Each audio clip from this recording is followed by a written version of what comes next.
Matius bab 9 ayat 1-38. Sesudah itu, naiklah Yesus ke dalam perahu lalu menyeberang. Kemudian sampailah ia ke kotanya sendiri. Maka dibawa oranglah kepadanya seorang lumpuh yang terbaring di tempat tidurnya. Ketika Yesus melihat iman mereka, berkatalah ia kepada orang lumpuh itu, "Percayalah hai anakku, dosamu sudah diampuni." Maka berkatalah beberapa orang ahli Taurat dalam hatinya, "Ia menghujat Allah."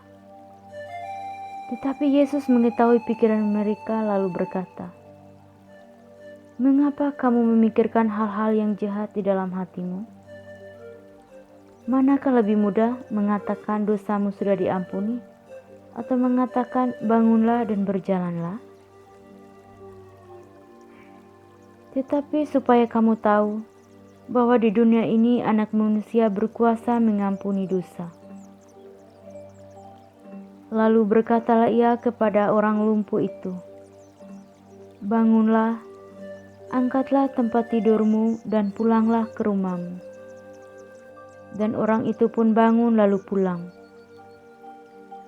Maka orang banyak yang melihat hal itu takut, lalu memuliakan Allah yang telah memberikan kuasa sedemikian itu kepada manusia.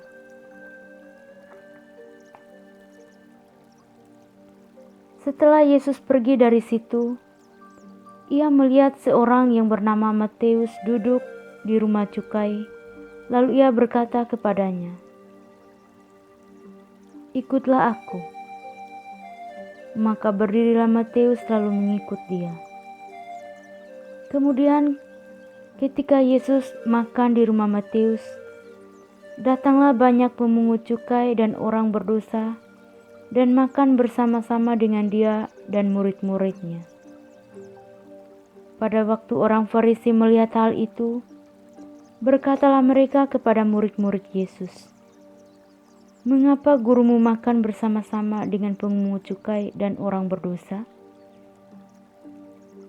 Yesus mendengarnya dan berkata, "Bukan orang yang sehat yang memerlukan tabib, tetapi orang sakit. Jadi pergilah dan pelajarilah arti firman ini.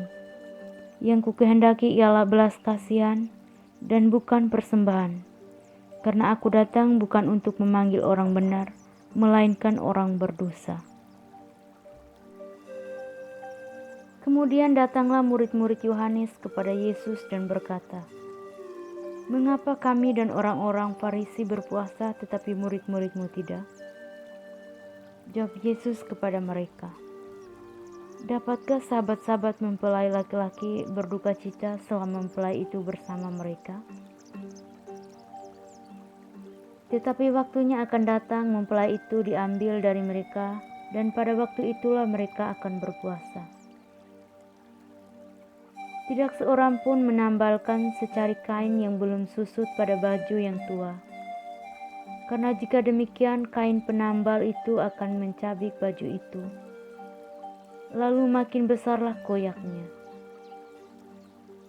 Begitu pula anggur yang baru tidak diisikan ke dalam kantong kulit yang tua. Karena jika demikian, kantong itu akan koyak, sehingga anggur itu terbuang dan kantong itu pun hancur. Tetapi anggur yang baru disimpan orang dalam kantong yang baru pula, dan dengan demikian terpeliharalah kedua-duanya." Sementara Yesus berbicara demikian kepada mereka, datanglah seorang kepala rumah ibadat lalu menyembah dia dan berkata, "Anakku perempuan baru saja meninggal, tetapi datanglah dan letakkanlah tanganmu atasnya, maka ia akan hidup." Lalu Yesus pun bangunlah dan mengikuti orang itu bersama-sama dengan murid-muridnya. Pada waktu itu seorang perempuan yang sudah 12 tahun lamanya menderita pendarahan maju, mendekati Yesus dari belakang dan menjambah jubahnya. Karena katanya dalam hatinya, Asal ku jamah saja jubahnya, aku akan sembuh. Tetapi Yesus berpaling dan memandang dia serta berkata, "Teguhkanlah hatimu, hai anakku, imanmu telah menyelamatkan engkau." Maka sejak saat itu sembuhlah perempuan itu. Ketika Yesus tiba di rumah kepala rumah ibadat itu dan melihat peniup-peniup seruling dan orang banyak ribut, berkatalah ia, "Pergilah, karena anak ini tidak mati, tetapi tidur." Tetapi mereka menertawakan dia. Setelah orang banyak itu diusir, Yesus masuk dan memegang tangan anak itu. Lalu bangkitlah anak itu, maka tersiarlah kabar tentang hal itu ke seluruh daerah itu. Ketika Yesus meneruskan perjalanannya dari sana, dua orang buta mengikutinya sambil berseru-seru dan berkata, "Kasihanilah kami, hai anak Daud." Setelah Yesus masuk ke dalam sebuah rumah, datanglah kedua orang buta itu kepadanya dan Yesus berkata kepada mereka, "Percayakah kamu bahwa aku dapat melakukannya?" Mereka menjawab, "Ya Tuhan, kami percaya." Lalu Yesus menjamah mata mereka sambil berkata, "Jadilah kepadamu menurut imanmu." Maka meleklah mata mereka. Dan Yesus pun dengan tegas berpesan kepada mereka katanya, "Jagalah supaya jangan seorang pun mengetahui hal ini." Tetapi mereka keluar dan memasyurkan dia ke seluruh daerah itu.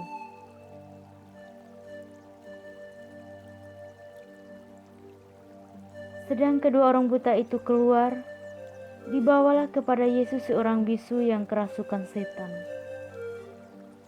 Dan setelah setan itu diusir, dapatlah orang bisu itu berkata-kata. Maka heranlah orang banyak katanya, yang demikian belum pernah dilihat orang di Israel.